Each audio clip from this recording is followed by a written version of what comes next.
कानी बहू। किशोरी लाल जी के बेटे राघव की शादी की बात जगह जगह चल रही थी, लेकिन किशोरी लाल जी को कोई लड़की पसंद ही नहीं आती थी। और उसकी एक ही वजह थी, किशोरी लाल जी का लालची होना।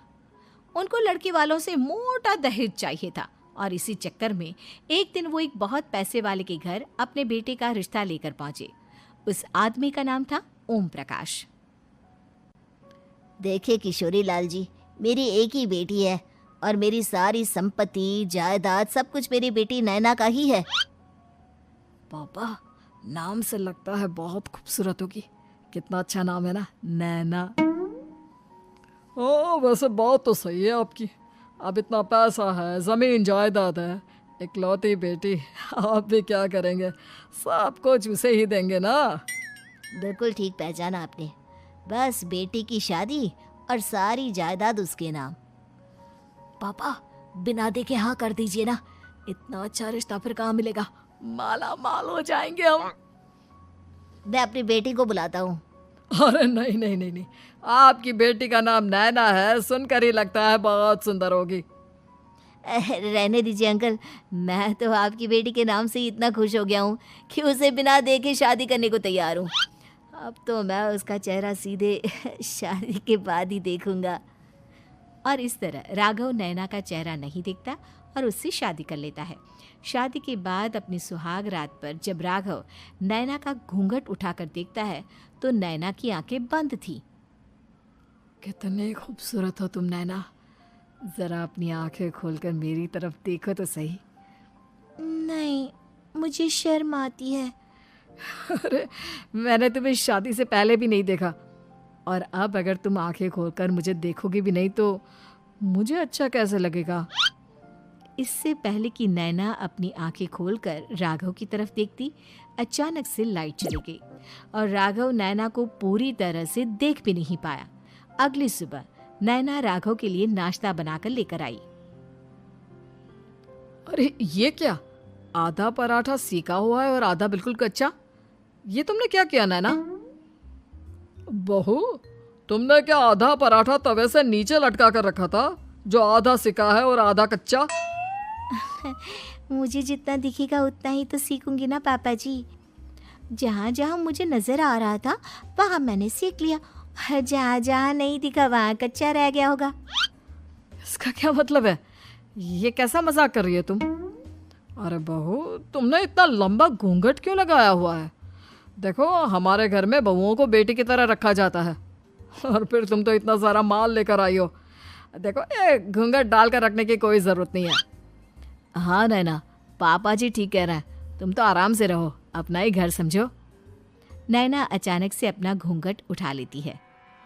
अरे ये क्या पापा, नैना की तो एक आंख फूटी हुई है। नाम से नैना, लेकिन ये तो कानी बहू निकली। मेरे साथ धोखा हुआ है, धोखा। बिना दिखाए अपनी कानी लड़की मेरे संग ब्याह दी। मुझे कानी बीवी नहीं चाहिए। मुझे अभी ओम प्रकाश जी से बात करनी पड़ेगी। आखिर उन्होंने मेरे साथ ऐसा किया क्यों? अरे, आप लोगों ने ही तो पापा से कहा था कि आप लोग शादी से पहले मुझे देखना नहीं चाहते। अब मेरे पापा पर क्यों इल्जाम लगा रहे हैं? अरे लेकिन उन्हें बताना तो चाहिए था ना कि तुम कानी हो, एक आंख से तुम्हें दिखाई नहीं देता। किशोरी लाल और राघव नाराज होकर ओम प्रकाश को अपने घर बुलाते हैं। पापा जी, ये आपने क्या किया? शादी से पहले बताया क्यों नहीं कि नैना की आंखों में परेशानी है? अरे, आप ही ने तो लड़की देखने से मना कर दिया था। अरे लेकिन आप बता तो सकते थे। आपको तो हमारी बेटी की प्रॉपर्टी चाहिए थी, वो भी पूरी की पूरी। अब क्या हुआ अगर उसे आधा दिखाई देता है? प्रॉपर्टी तो आपको पूरी मिल गई ना। अरे ये क्या बात हुई? मेरी शादी प्रॉपर्टी से नहीं, आपकी बेटी से हुई है। अब ये तो पहले सोचना चाहिए था, तब तो मेरी प्रॉपर्टी देखकर तुम्हारी जुबान लप लपा रही थी। लेकिन मैं कानी लड़की को अपनी बीवी बनाकर नहीं रख सकता। पापा, कुछ करिए ना आप। हाँ, करता हूँ। देखिए ओम प्रकाश जी, आप हमारे साथ ऐसा नहीं कर सकते। और तुम देखो, अगर तुमने मेरी बेटी से शादी तोड़ी ना, तो जो भी प्रॉपर्टी मैंने तुम्हें दी है वो तो पूरी की पूरी वापस ले ही लूँगा, और आधी प्रॉपर्टी तुम्हारी भी लूँगा। अरे मेरी आधी प्रॉपर्टी भला क्यों लेंगे आप? इसलिए क्योंकि मेरी बेटी को आधा नज़र आता है और उसकी नज़र अभी तक तुम्हारी आधी जायदाद पर ही पड़ी है। अब तुम उसे घर से निकालोगे तो कुछ तो लेकर जाएगी ना। और अगर हम आपकी बेटी को अपने घर की बहू बना कर रखे तो? तो तुम्हारी पूरी प्रॉपर्टी तुम्हारी ही रहेगी, और जो मैंने तुम्हें दिया है ना, उसमें से बस मैं आधा लेकर जाऊंगा। अरे लेकिन अब आप अपनी दी हुई प्रॉपर्टी में से आधी वापस क्यों लेकर जाएंगे? अगर मैं आपकी बेटी को अपनी पत्नी बनाकर रखने को तैयार हूं तो? इसलिए ताकि भविष्य में अगर तुम मेरी बेटी को धोखा दो तो उसके पास कुछ तो रहे जो पति का हो। वैसे मेरे पास तो बहुत कुछ है, लेकिन अपने पति की कोई निशानी तो उसके पास होनी चाहिए ना। अब अगर तुमने मेरी बेटी को कानी कहा तो तुम्हें प्रॉपर्टी भी कानी ही मिलेगी, पूरी नहीं। जमाए राजा। किशोरी लाल और राघव समझ चुके थे कि वो बुरी तरह फंस चुके हैं और अब उनके पास वहां से निकलने का कोई चारा नहीं है। अब समझ में आया ना, लालच बुरी बला होती है। एक तो तुम्हें प्रॉपर्टी मिली, ऊपर से बीवी मिली, उसमें तुम्हें नखरे भी दिखाने हैं। आए बड़े, चुपचाप बैठो दोनों। कुछ दिनों के बाद नैना राघव की कार लेकर बाजार घूमने निकलती है और जब कार लेकर वापस आती है, ये क्या? एक तरफ से मेरी गाड़ी पूरी खराब हो चुकी है। लगता है तुमने मेरी गाड़ी को किसी दूसरी गाड़ी के साथ एक्सीडेंट किया है। अरे अरे कितना बड़ा नुकसान कर दिया तुमने बहू। वो क्या है ना पापा जी, मुझे एक आंख से दिखाई नहीं दे रहा था, सामने से गाड़ी आ रही थी। मुझे तो सिर्फ आधा ही दिखाई दिया और वो गाड़ी मेरी कार से रगड़ते हुए निकल गई। अब मैं क्या करूं बताओ? आप इसे ठीक कराने के पैसे कौन देगा? तुम्हारे पापा। तुमने मुझसे इस तरह से बात की?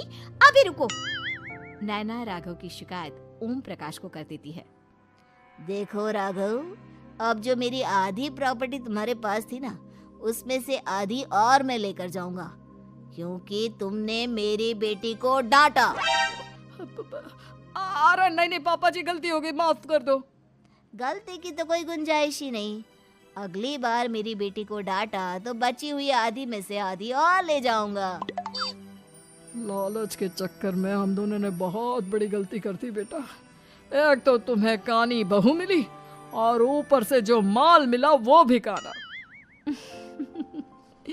इस तरह राघव की हर एक गलती पर ओम प्रकाश उसकी प्रॉपर्टी का आधा आधा हिस्सा लेकर अपना सारा माल वापस ले गया और राघव को कानी बीवी से काम चलाना पड़ा।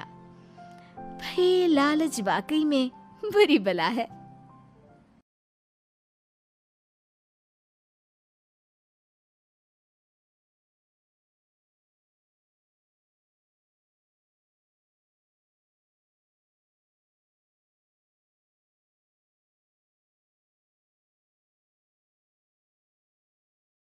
तो दोस्तों, अगर आपको वीडियो पसंद आई हो तो लाइक, कमेंट एंड सब्सक्राइब जरूर कीजिए और ऐसी वीडियो देखने के लिए मेरे साथ जुड़ जाइए और चैनल को सब्सक्राइब कर लीजिए। और चलो मिलते हैं फिर नेक्स्ट वीडियो में। रेगुलर आपको कार्टून्स वीडियो मिलती रहेंगी इसी चैनल पे। तो चलो bye bye, tata, see you soon. मिलते हैं नेक्स्ट वीडियो में। बाय।